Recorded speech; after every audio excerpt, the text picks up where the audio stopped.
So this time we have something with us. This is a tabla leather, tabla bayan side or daya. Depends upon which hand is dominant or more used to for the playing. So it's quite a bit more complex in comparison to Tolki uh, leather or any other drum leather you will find around the globe, in the sense that it have quite a lot of components. When we look at this surface, we have these parts here. The very first distinctive feature you see here is this black spot, which defines most of the Indian drums. Whenever you see this, you get an idea that this is some sort of Indian drum.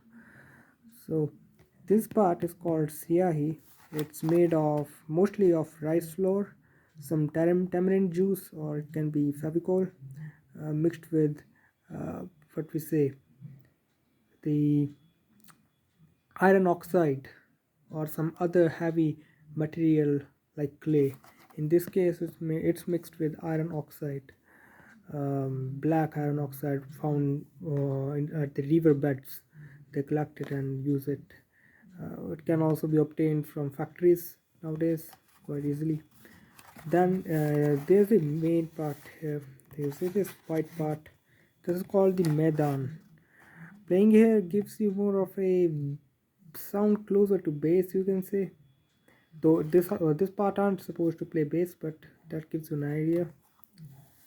Then this is the Kinar, and while the Maidan and the Gob, this Gob part, the Siahi, is on one single skin, this Kinar part is a separate skin within itself. You can see I can move it up and down. This is a separate part within itself.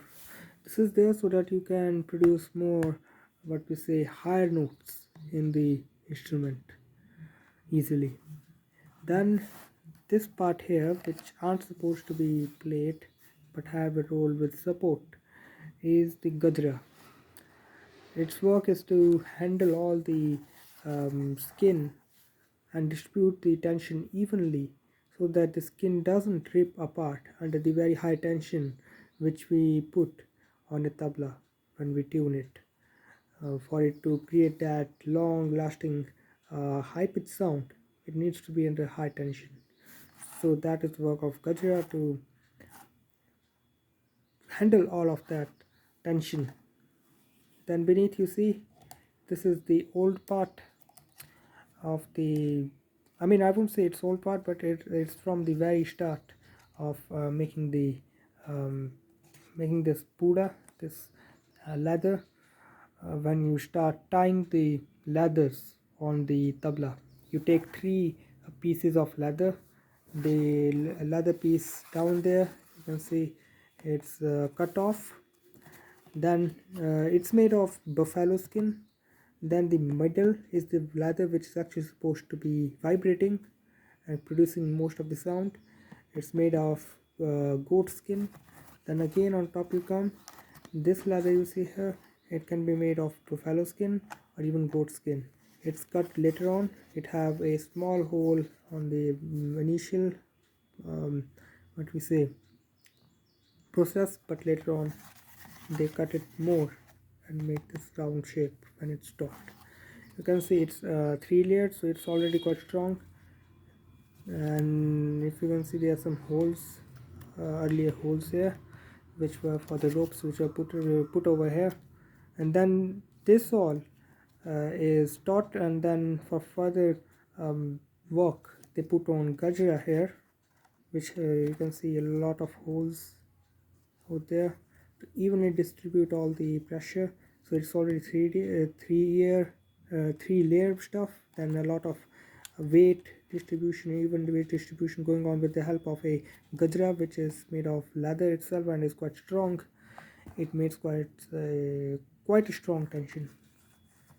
Then we look down, you can see the Maidan part, the skin which we saw in Maidan, the goat skin.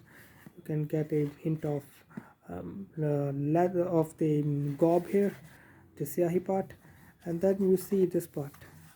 This is akin to the kinar, except this part have two roles. One is to give the strength to the leather, and second is to be able to produce that high pitched sound. So both these parts have a role in that. I'm not very sure about the physics, how it works. It's just done traditionally, so be it. They make some drums in Vietnam also, not Vietnam, Indonesia, where the tabla aren't as complex. They just put a sheet, let's say for example even a bottle, plastic, and make it really tight, and then add a rubber piece in between, and it makes sound pretty similar to that of a tabla.